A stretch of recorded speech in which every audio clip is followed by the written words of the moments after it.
Welcome to the AutoSportRadio.com 2021 show. We are still at the Grand King Race Shops at 8155 Crawfordsville Road in Indianapolis. If you get a chance when they open, you got to come down there. It's a working museum. You'll love it. Today's show is presented by Honda and Honda HPD, the Indianapolis Motor Speedway, the NTT IndyCar Series, the SVRA, McGilvery's Pub and Eatery and Speedway, and VP Insurance. Our computer guy, the A+ Affordable Computer Doctor, has an office. It's located at 549 Fleming Street, which is right on West Washington, but it's right off of Washington. I guess you can see it from there, but they give them a Fleming Street address, 549 Fleming. You have a problem, give them a call. It can give you a hand. And if necessary, you can make a house call. His number is 317-328-0766. The man can handle it, give him a call. You hate to go to a dentist? Well, I'll make sure that you love it from now on. You got to go to the Indy Dental Group, see Indy 500 veteran Dr. Jack Miller and his wife, Dr. Liz Lewis. They have a spectacular practice, and you'll love the technicians they have. The next appointment for a dentist, call them. The number is 317-846-6125. And the Vice President of PR for the SVRA, Mark Dill, has written a book. It's called The Legend of the First Super Speedway, The Battle for the Soul of American Auto Racing.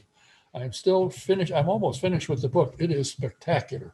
So get yourself a copy. It's available anywhere. Amazon, Barnes & Noble, Walmart, Kmart. If they got a book department, they got it. So check it out. The Legend of the First Super Speedway. And just released Paul Page's book, Hello, I'm Paul Page. It's Race Day in Indianapolis.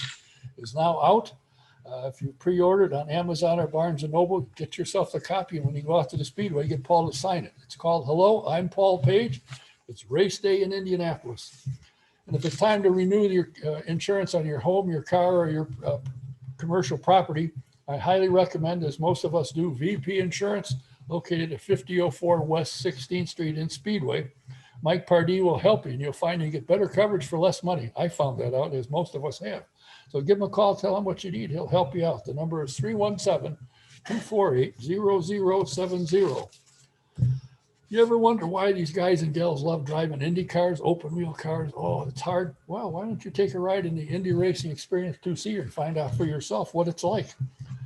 You can go to IndyRacingExperience.com and find a date that'll work for you where they're running. And in the promo box, put DK1, you get a 50% discount, or call Shonda at the office. The number is 317-243-7171. Are you a Trans Am fan? Well, it's back up and running, and it's doing very well. Or if you're a vintage car fan, you can sometimes do both at once. The SVRA has it. And while you're there, do yourself a favor. Subscribe to Speed Tour Magazine, top class. And when you're on the website, svra.com, click on the schedule, see where they're running. And I highly recommend, if you can get there, go. It's worth it. Are you interested in a vintage car? Do you have what it needs to be restored? The Grand King Shop can help you on both ends. Give them a call, tell them what you got or what you're looking for, and they'll help you. Number is 317-820-3595. Call that number and see if you want to take a tour when you can do it. They'll help you out. My guest today is somebody that, if you're a race fan or if you've been to the Nathan's hot dog eating contest, you recognize the face and the voice. And of course, I'm speaking of the newest author, Mr. Paul Page. And Paul, thanks for taking the time to chat with us today. Glad to do it, Don. Good to be with you always. Couple things. First off, you have become nationally or internationally known, actually, for motorsports broadcasting. How did you get into that? Did you go to college and take broadcasting, or did you go to Chicago to the broadcasting school? How did you get into it?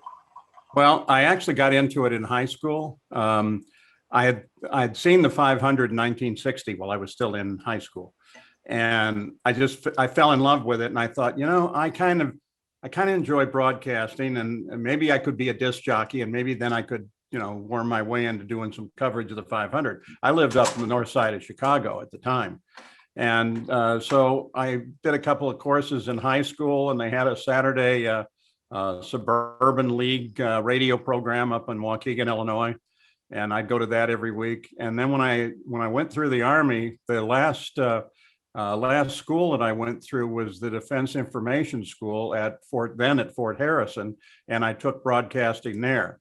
I did have 1 year in college I took some broadcasting courses in that, but I also partied a lot. So 1 year in college is pretty much it for me. You partied a lot, really? Yeah, well, no, I was actually in the library studying the whole time. That's what I'm sure of that. It never crossed my mind. Anything else. How did you get into the broadcasting of say IndyCar, for instance, and motorsports in general? How did you get in, and who was your mentor? Well, that of course was Sid Collins. Yes, I had gotten a job at WIBC in the news department, and so Sid was the sports director at the time, and that was heaven for me, because then maybe I could convince him that I had a place on the broadcast. And one day I went out and did an interview with the winner of the soapbox derby out on Wilbur Hill on the west side, 30th Street. And I came back to the station pretty proud of the interview, and Sid was standing in the hallway, and he was just shaking his head and looking down, and oh, what's happened here?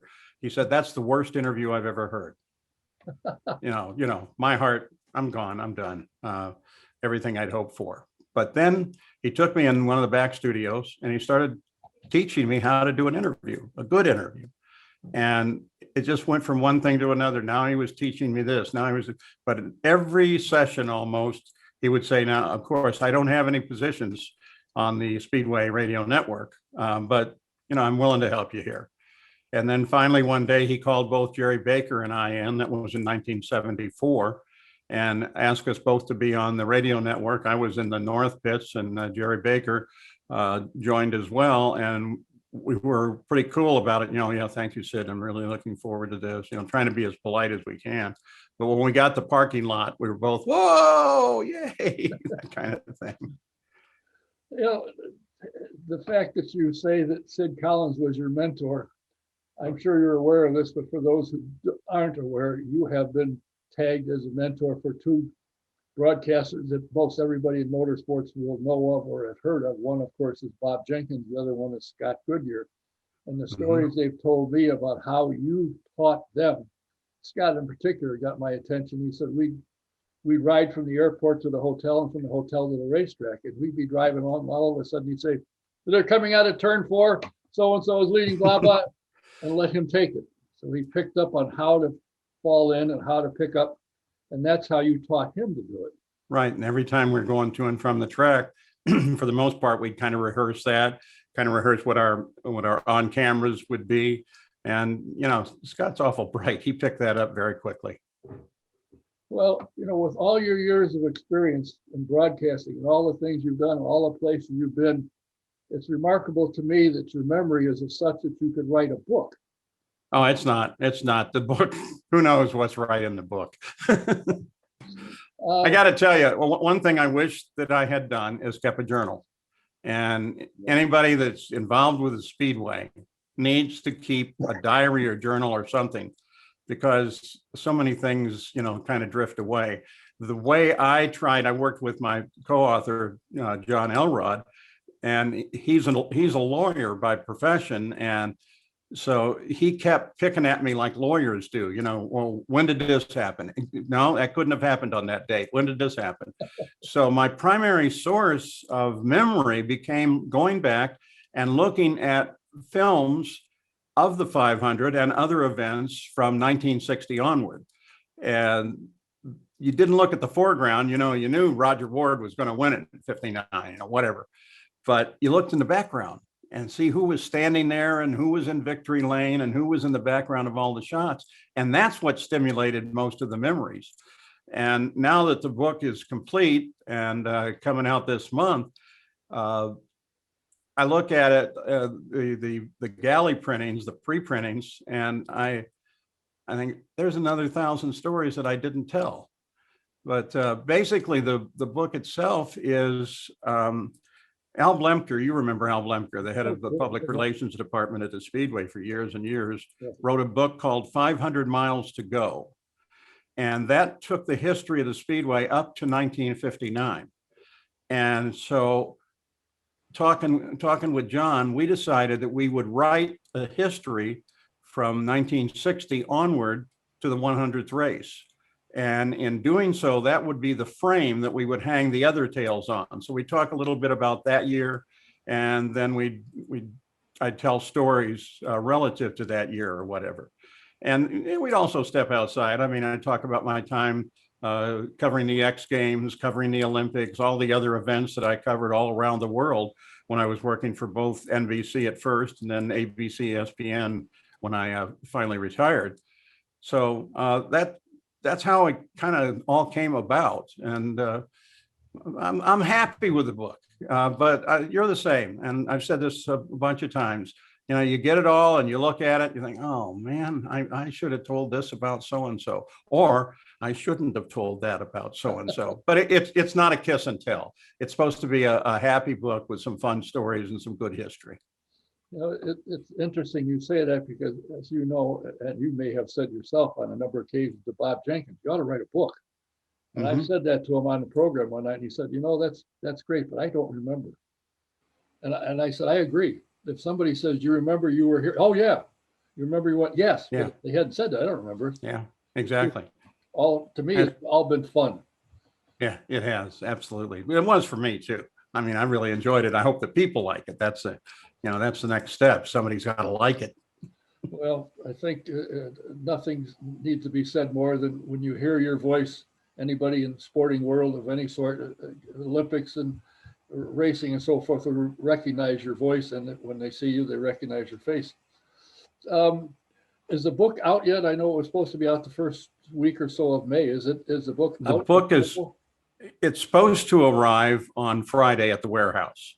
And if that's true, because you know how things are these days, there's never date certain anything. As soon as we have it and it's getting into the bookstores, it's already available on Amazon and Barnes and Nobles on their website.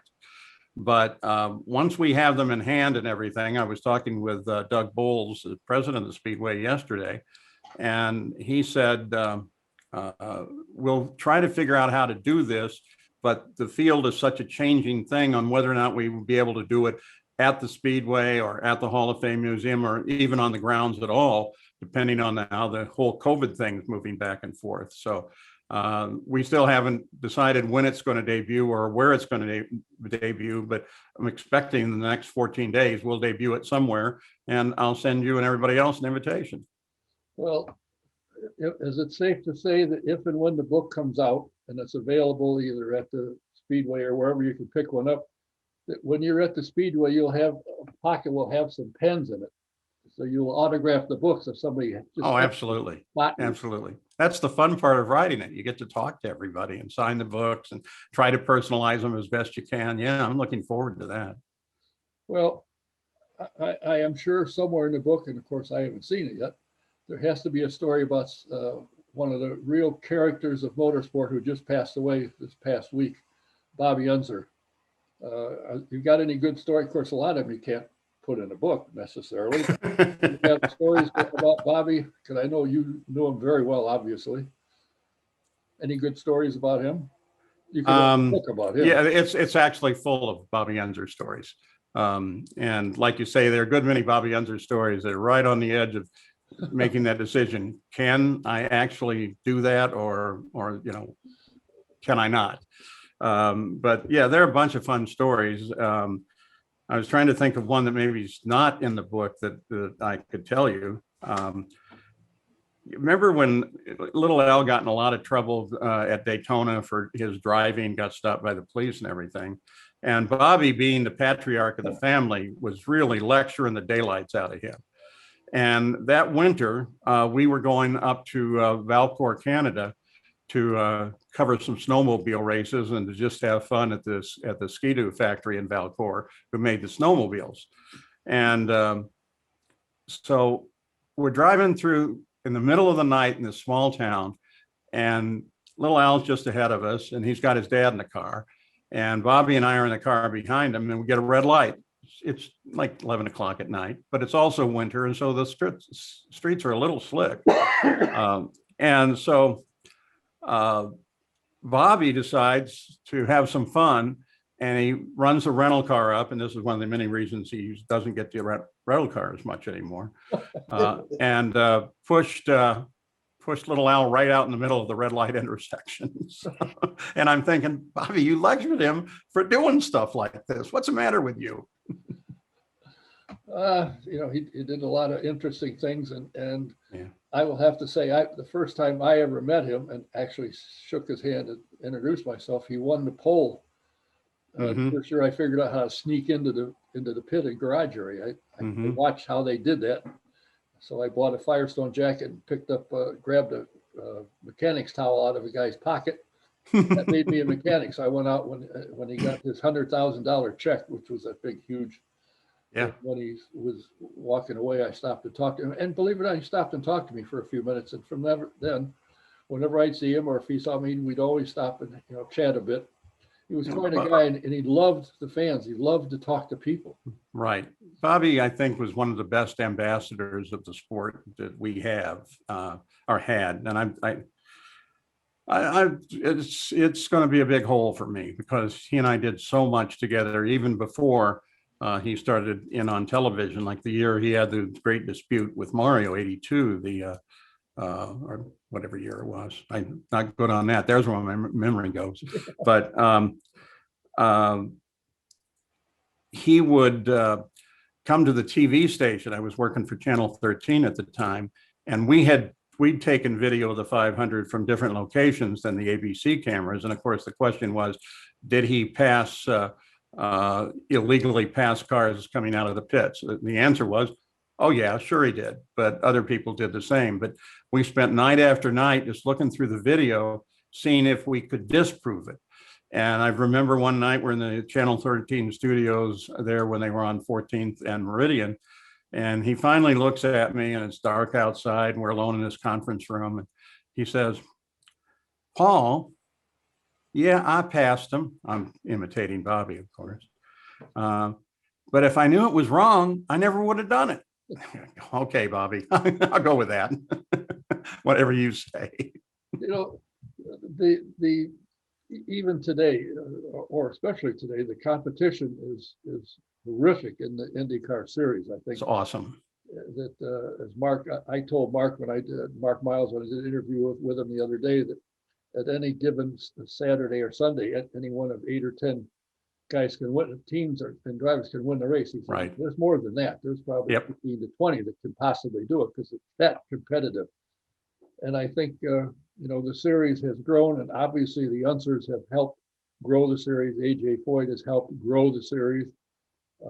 Elio Castroneves, so it's kind of funny when you ask him what's he asked about the most. Elio will tell you winning Dancing with the Stars gets more attention than the fact that he's won 3 500s with people when they meet him and talk to him. But it's a fun sport. I've been doing this thing since the mid to late 60s, and I still love it. There's something about this sport. It's clean, 99.9% clean. The competition is phenomenal. The people that build and work on the cars are brilliant. It's just a fun sport to be around. Well, you think about it, the Firestone film years ago, The Crucible of Speed. And I think the word crucible means a lot there. It really is. I mean, you come to Indy, you have to really want to come to Indy. Then you have to really work hard to come to Indy.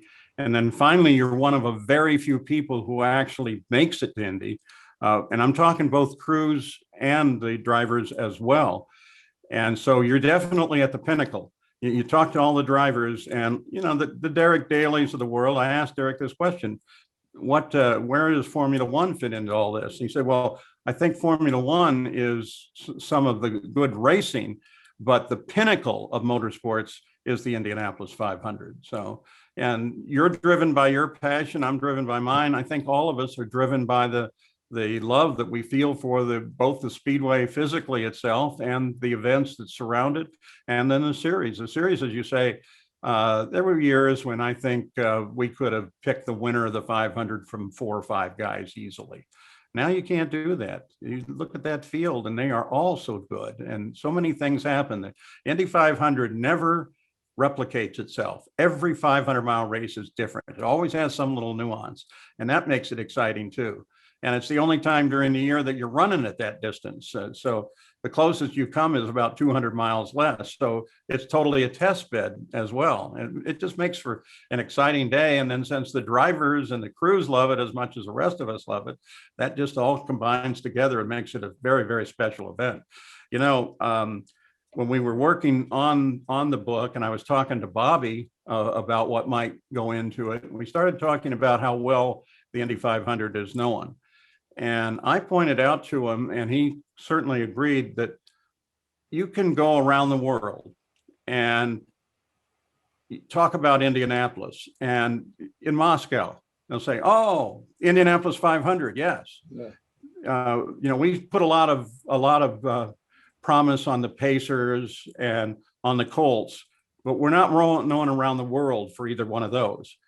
Our global image is the Indianapolis 500-mile race. And that's another thing that makes it special, that people back in the backwaters say, "Oh, Indianapolis 500, I like it." Well, when I was down in Florida, went down to Florida to live to get away from racing for a while, which didn't work real well. When I'd go to bid on a job and we'd start talking about Indianapolis 500, and strangely enough, the company didn't get jobs, but I got them. Mm-hmm. And it was built a lot around the 500. Who do you know? This guy? Yeah, I do. You know this? Oh, yeah. What's it like? So you're right. And the thing that also impresses me more than anything, or as much as anything, is a guy like yourself who is known worldwide. I mean, you know, you are known, your voice is known, your face is known. But if a fan comes up to talk to you, you'll stop and talk to him. A lot of sports, they won't do that. They'll brush you aside and go on. And the drivers are the same. If you catch them at the thing, they'll talk to you. They'll pose for a picture. They'll sign an autograph. I love being there by the gasoline alley gate out to the pits and watch guys like Elio come out. And the crowd, of course, goes nuts. But Elio will spend as much time as he can with all those people. And the drivers do that. And they also seem to be especially aware of children and handicapped people. You always see them, you know, helping a kid along or going over to someone who might be in a wheelchair or whatever. They're very compassionate people, very emotional people, actually, though they don't show it. You know, they got that astronaut look when they're walking around. But yeah, they're all wonderful human beings too. Do you miss the weekly programming, broadcasting? Do you miss that, or are you occupied now with the book, getting it out and worrying about that, and then of course the pain and agony of signing so many books? Hopefully will happen in May. Do you miss the broadcasting part of it? Yeah, I do. I know that I can't do it anymore. I had two little hiccups when I was back doing the Indy 500 on radio, and the audience may or may not have gotten them, but I got them. And I decided I can't do that anymore, because if you make a mistake with the Indy 500, it's history. And you have to wait a year actually to correct it properly. So once I realized my brain wasn't going as fast anymore, then I decided it's time to sit back and watch more. But of course, the Indianapolis Motor Speedway radio network, and Mark James is the voice of the 500, invited me to come to the booth every year and sit in the back corner. And, you know, apparently I can say whatever I want, which is frightening. But yeah, I get to do a little, I primarily look at the tactics that are being played and where I think they will go, and, you know, step in a couple of times during the race. And that's fun, but it doesn't have any of the pressure that if you're sitting in that play-by-play chair. I mean, that's the world's caving in on you the whole time. What's it like to sit there knowing that there are some 300 or 400 million people listening worldwide, and they're listening to you? What's that like? When I did my first broadcast, 1977, Jack Morrow was our producer. And with about 30 seconds to go until we went on the air, he stepped over to me and shook my hand. And he said, "Paul, there are over 100 million people out there. Don't screw this up." So I think about that every time I'm on the air. Excuse me. You know it's there, but you have to put it behind you. And the thing that actually helps is, you know, that those people who are tuned in are just as interested and maybe even as passionate as I am. And so that's a rooting audience. That's a group that wants to see good things happen. And so they're with you. They're not out there for the most part to be critical of you. Well, it's amazing that whatever it is about the sport, and I like NFL and I like college football and I watch a little bit of college basketball and so forth, but racing I love. And the new program that NBC has this year with Peacock, I think, is really right. Yeah, very, very impressed because they use the same broadcast team for the race that does the practice qualifying, which is excellent. Yeah, it's good. And this time, at least this time, before when you had NBC Gold, you got 17 races. Right. Now you subscribe for $4.99 a month, and you get all the racing, all the sports, all the movies, anything you want, it's there. So it's the coverage, I think, for IndyCar has been very, very good. And NBC is promoting. The neat thing about Peacock too is that I can get it on my smart TV, or I can get it on my phone. Yeah. And so no matter where I am, I can stay in touch with what's actually going on live, or a bunch of those feature programs that they're doing and everything. I wish we'd had that when I started. I started at NBC at Wide World of the Sports World, later to ABC and Wide World of Sports, and we didn't have any of that. When I started, there were only 3 networks. ESPN came along 2 years after I started. And there's a great Bob Jenkins story for you. ESPN called me because most of the guys that were at ESPN were former NBC sports guys. And they said, we got a race at Eldora Super Speedway. Can you produce that for us? We know you can't announce because you're exclusive to that, but can you produce it for us? And I said, yeah, when is it? And they said, this coming weekend. And we're going to send you some trucks from the Christian Broadcasting Network, and they'll just meet you there. And you need to hire the announcers. And I'm like, oh my goodness. But of course, I immediately picked up the phone and I called Bob, and he said, well, what is this? I don't know what ESPN is. And I said, look, it's a 24-hour sports channel. It's never going to last. So just take the money and run. I also hired Larry Newber, of course. God bless that man. And we miss him. It's interesting the things that you have done and what you've done to bring to the sport, and even to this day, when somebody hears your voice, because I've heard something, I have something in the background. Oh, that's Paul Page. Yeah, amazing. And I said, the neat part about it is, after 30 years, he still talks to me, and if I call him mistakenly, stop it. Stop it. You talked about that a little earlier. Recognition. It can get you in trouble if you're in a bar. There might be somebody who didn't like your call. But I was walking in a place called Palm Cove, Australia, and I'm walking along the beach on the Coral Sea there, and I suddenly hear from behind me in a distinguishable Australian accent, "Hi, Paul Page," and I'm, what? And I turn around, I don't know this guy. And he says, "I'm just a big fan. I watch all your," that's in Australia, way up on the Coral Sea, and somebody's saying, hey, that makes that all really, really special. Really warms the heart. Yeah, it's great what you have done, what you brought to it, and what you have passed on to those. Thank you. And again, I can't tell you the number of people that said, if it wasn't for Paul, I wouldn't know how to do this, or I wouldn't understand that. And I think, when you go to bed at night, you can say, I tried. And hopefully it worked. And it did work. It has worked. I appreciate you saying that very much. One of the things in the book was I had to put my feet in 2 different camps. I had to write the book for you and all of the people who are really in love with it. But I also was trying to draw other people into the book who may not be solid fans or fans at all. And so it jumps back and forth a little bit. For example, very on in the book, I tell you about the racing flags and what they mean. Well, we all know, though there's a little nuance in there that you may not know.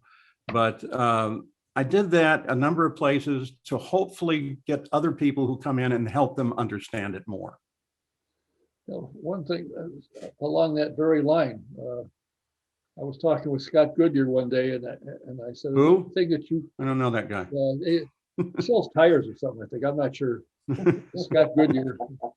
And he said, the thing I get criticized most about is I will almost every broadcast will tell what the understeer, oversteer, what those things are, because there are people watching that have no clue. We say that, but they don't know what we're talking about. So I try to tell them, so when we say it, they understand what it means. And I said, that's brilliant, absolutely brilliant. And I did notice he did say that, but you got to educate people and they get, oh, that's part of the sport. That's something to look for. And he did that very well, though. I think from the diehards, he'd occasionally catch some heat for it. I'd catch heat for it. But you're trying to draw those new fans in, and you can't be sitting there talking on a level that is technical and involves a tactic or something that we understand because we're close to it. You got to bring the other folks into it, make it fun for them too. And he got pretty good at that. Bobby, on the other hand, Bobby spoke his truth, whether it was the truth or not. And I know I've made the comment many times, you don't want to know the answer to the question, don't ask Bobby, because he'll tell you. Yes, he will. Yeah. The time that we had Bobby and me and Zamposi in the booth were some of the more fun times. I was a referee. In fact, I sat in between the two of them. And Jack Arute, who of course worked in the pits for years with us, Jack bought me a referee shirt, a striped shirt, so I could sit between him and actually do the referee job that I was doing. And that was funny to listen to. Sam would say something and Bobby would say, no, Sam, you're wrong again. You're dead wrong. Dead wrong, Sam. It was fun to listen to. What's next for you? The 500. We're going to debut the book. Don't know when. Hey, as long as I'm here. Yeah, sure. Yep, that's the book. That's what's Hello, going on. I'm Paul Page. It's race day in Indianapolis. Yeah, and my son-in-law did this representation of the Speedway. Oh. And I thought it was pretty cool, the work he did on that. But anyhow, yeah, that comes out. I'm going to work on the radio network for the Indy 500. I'm going to be doing as many things as I can close to racing. I'm still a huge fan. And so I need to con my way into as many races as I can and just have a good time following my passion. Again, just more from the spectator side. It's, it's kind of cool. You think about it, I've been in the booth for like 40 years and now I'm sitting out in the grandstand. So it's an entirely different experience from me. And it kind of brings me back to the early days when I was sitting in the grandstand and reminds me of why I liked it from that point of view. Well, of course, today you can sit in the grandstand, you could have a little cooler by your side, which you couldn't have before, and there could be a bottle of something or a can of something there that you might not use in a booth. Yep, that's exactly right. Yeah, you know what was really interesting to me when I went back to the grandstand, my memory, of course, is the 60s of being up there and watching the start. And we were lucky to always have seats in turn one.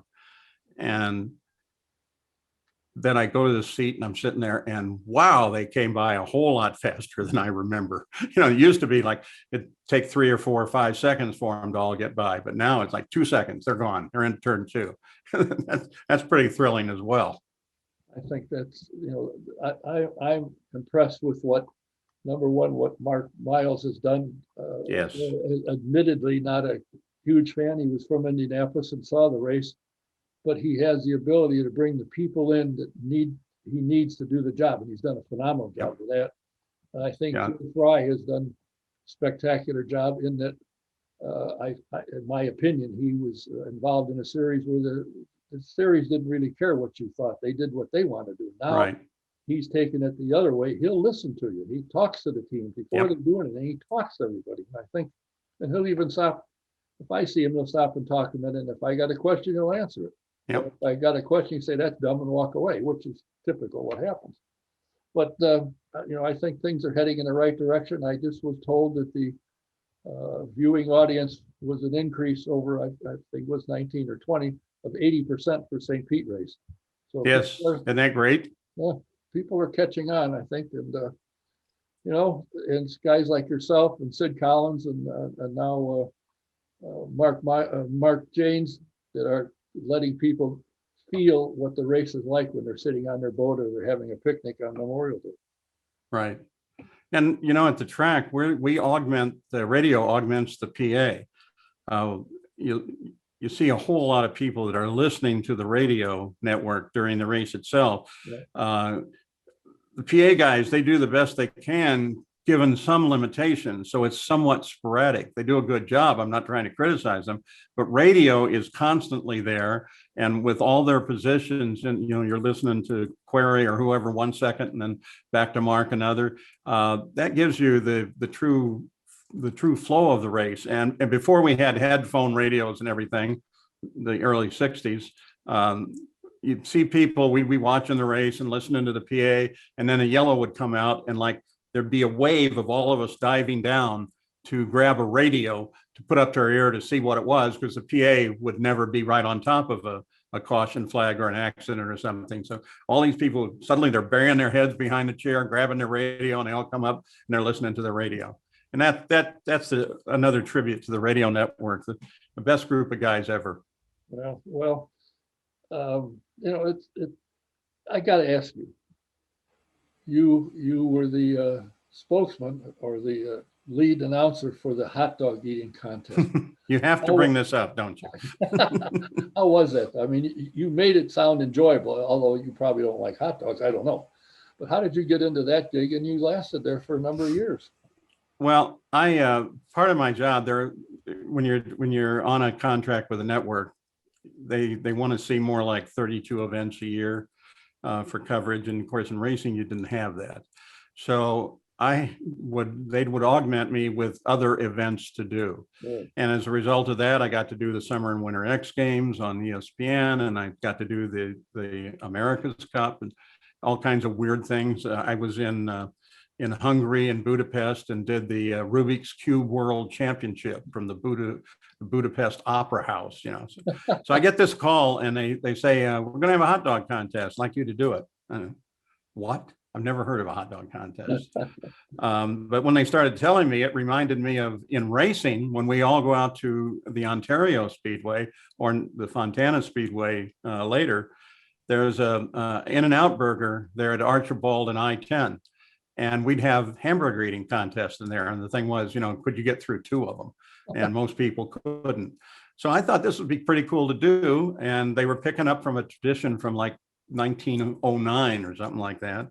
But now it was professional, and the 2 guys that put it together, one was the guy with the straw hat, George Shea, and Rick Shea, his brother, works with me. And I said, yeah, that'd be fun to do. It turns out that I don't really, when I was doing it, I didn't look at the monitor all that much because that was a little too close up. I tend to look more, we were back about 60 feet from the stage, and I could watch from there. But more importantly, I had a monitor that had the dog count, which is critical. You have to know the dog count, I'd watch it because I didn't really want to do it. And then one time in Time magazine, there was a picture of the president of the United States, Barack Obama at the time, watching the hot dog contest. I said, oh my God, I'll never be able to go to the White House now, like I would, like I would be able to. Well, you've done it all. You mentioned early on that after you've gotten the book done, you're going through it, you said, geez, why didn't I tell that story? Is there a volume 2 in the back of your mind? I guess it depends on volume 1. I think there's a volume 2 regardless, if nothing for my friends and family. But if the book does well, then maybe we even try to publish the second one. I don't know. Arut did 2 of them, so if he did 2, I think I can. I'll probably go broke out of both of them. I think it gets out and unfortunately for you, you won't be able to sit with a pile of books and an accountant next to you to sign them and sell them at the Speedway. They won't allow autograph sessions. They're not likely to let you sell the books unless you do it across the street somewhere. Yeah, no, we don't know what we're going to do with that. Of course, I was talking again with Doug Bowles yesterday and talking about what we can do and whether or not the book will be available over at the museum and in the sales areas there. That's all yet to be determined, but it'll be out there. And again, it's out there on Barnes & Noble and Amazon online right now. Well, let me know if it's available, and I'll certainly put the word out that you can get the book, and then maybe they'll give you a little table at the museum building and you can sign them when they buy them. Yeah, that'd be fun. That'd be fun. Whatever, it'd be fun. Well, I hope it goes well. I keep talking about it, and I understand a friend of mine at Amazon, there have been orders placed, not that I had anything to do with that, but the fact that. Yeah, there's you and my brother and somebody else. I see. That's the orders. Oh, yeah, right. There you go. That's not true. It's going to be a No, good it's one. not.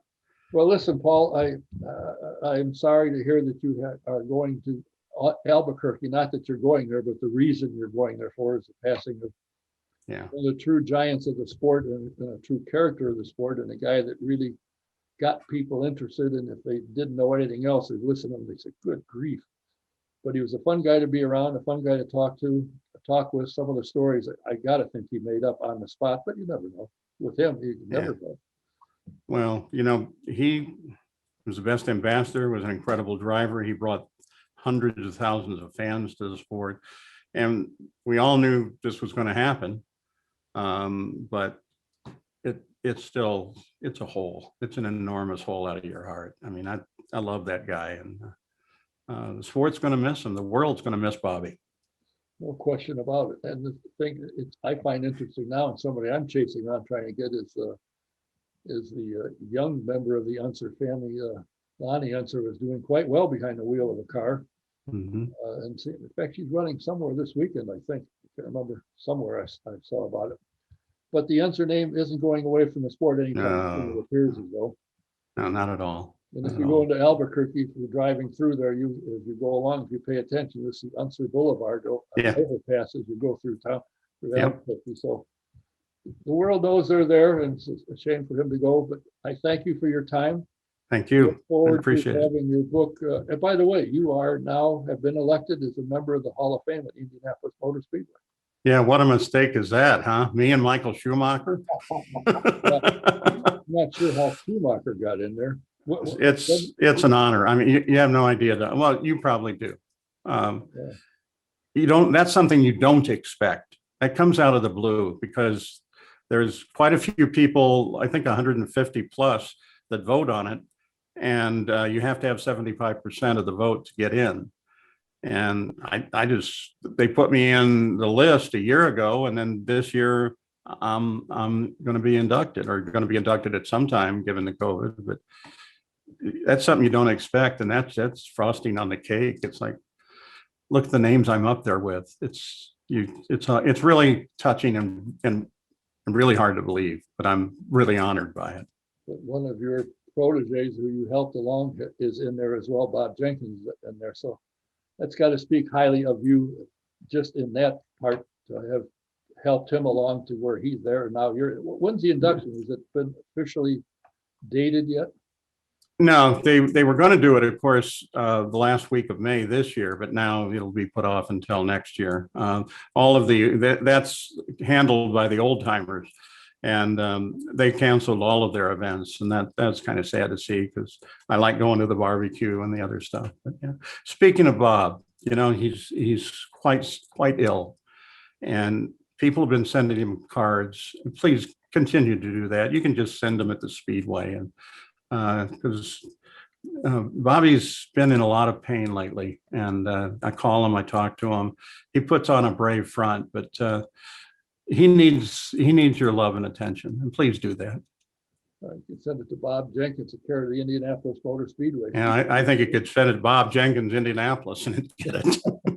It'd find its way there. That's sad to hear. I know I've communicated with him about a month ago, and he said he was doing okay. Yeah. So hopefully we will continue, and I know he'd love to come out, because he told Doug that any day that he felt up to, he was going to come out, and Doug said the gate's open, come on in. So hopefully we'll make an appearance once or twice during. Wouldn't that be cool? Yeah, that'd be great. That'd be great. Paul, thanks for your time, and hopefully your book is going to go. I know I've been promoting it since you announced that it was being done. We talked about you have. And hopefully it will go well, because I'd like to hear volume 2. That can be even funnier. I may put all the Bobby stories in there. That might be the X-rated version of it. Oh boy. No. Well, thanks for your time, and sorry for your trip to Albuquerque, but to pay respect to him it's worth the flight, I'm sure. So enjoy your trip. We look forward to seeing you in May, and hopefully you have a pocket full of pens and people will be hounding you to sign the book. Thank you, Don Kay. It's always good to be with you. You know that. I love hanging out with you. All right, thanks. My guest has been the author, the broadcaster, the Hall of Fame member of the Indianapolis Motor Speedway, Mr. Paul Page. We'll have other guests upcoming in the coming days and weeks, so stick with us. Until the next time, this is Don Kay saying thanks for watching, thanks for being here. Till the next time, see you.